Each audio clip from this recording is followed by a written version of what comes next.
Data sits at the heart of everything we're doing today.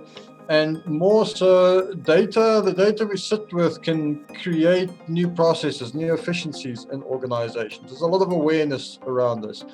But getting to that point is a lot more difficult, especially when you operate in very regulated and very diverse environments. Also, environments that have been going for quite a long time. We're not just talking about technology legacy, we're talking about embedded processes, we're talking about various other aspects that will influence decisions in digitization. And hopefully we will be unpacking that today. You know, in as much as we are looking at how do we modernize, how do we embrace new technologies, there's still very much the old world that formed the new world. And there's a couple of questions that we need to be asking ourselves. It's around, how do you manage data? And then I'm happy to get into it now.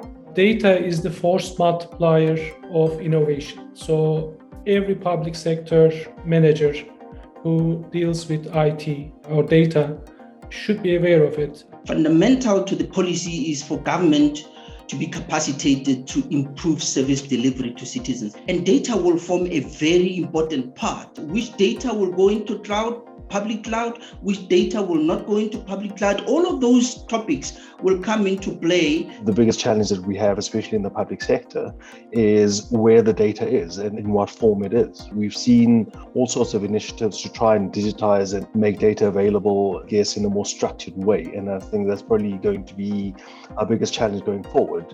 Having that data in a structured way that basically would then be able to be interrogated, to be sliced and diced for decisions to be made. Try to consolidate infrastructure and make sure that it is accessible and utilized efficiently.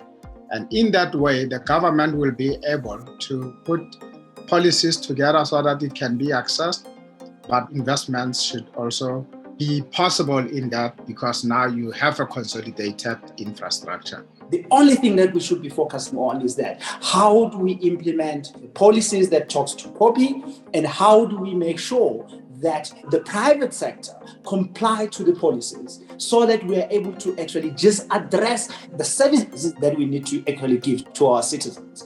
And one of the challenges we look at when you talk about efficiency, it's about technology obsolescences is one of the major challenges. So it's about organizations bringing themselves up to a platform or a version that is consistent along the organization.